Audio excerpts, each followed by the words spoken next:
দেশের রাজনৈতিক ইতিহাসে কিছু অধ্যায় থাকে যা শুধু ক্ষমতার পালাবদলের গল্প নয়, বরং ব্যক্তিগত বেদনা, ত্যাগ এবং অপূর্ণতার এক গভীর মানবিক কাহিনী হয়ে ওঠে। তেমনই এক অধ্যায়ের কেন্দ্রে রয়েছেন তারেক রহমান। যে সময়টিতে তিনি দেশের সর্বোচ্চ নির্বাহী দায়িত্বে অধিষ্ঠিত হন, সেই সময়টিই যেন তার ব্যক্তিগত জীবনের সবচেয়ে বড় শূন্যতার সূচনা।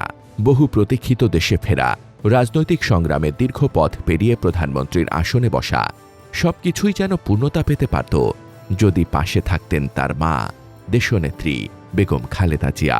কিন্তু নির্মম বাস্তবতা ভিন্ন কথা বলে। দেশে ফেরার কয়েকদিনের মধ্যেই তিনি হারান তার সবচেয়ে বড় আশ্রয়, তার প্রেরণার উৎস, মাকে। বেগম খালেদা জিয়ার মৃত্যুতে দেশের সর্বস্তরের মানুষের ঢল নেমেছিল তার জানাজায়। লাখো মানুষের উপস্থিতি প্রমাণ করে দিয়েছিল তিনি কেবল একজন রাজনীতিবিদ ছিলেন না, বরং এই দেশের মানুষের হৃদয়ের গভীরে জায়গা করে নেওয়া এক আপন মানুষ। রাজনীতির মঞ্চে তিনি ছিলেন আপোষহীন নেতা, একজন সাবেক প্রধানমন্ত্রী, একজন রাষ্ট্রপতির সহধর্মিণী। ব্যক্তিগত জীবনে তিনি ছিলেন একজন মা, যার স্বপ্নের একটি বড় অংশ জুড়ে ছিল তার সন্তানের সফলতা। স্বামী জিয়াউর রহমান ছিলেন রাষ্ট্রপতি, নিজে হয়েছেন প্রধানমন্ত্রী। স্বাভাবিকভাবেই একজন মা হিসেবে হয়তো তিনি চেয়েছিলেন তার সন্তানকেও দেশের সর্বোচ্চ দায়িত্বে দেখতে।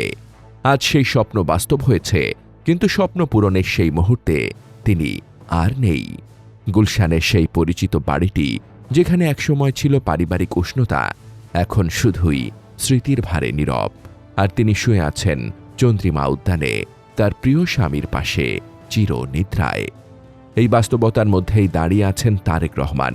রাষ্ট্র পরিচালনার ব্যস্ততা, রাজনৈতিক দায়িত্ব, সবকিছুর মাঝেও ব্যক্তিগত শূন্যতা তাকে স্পর্শ করেই যায়। কারণ কিছু অর্জন থাকে যা প্রিয় মানুষকে পাশে না পেলে কখনোই পূর্ণতা পায় না।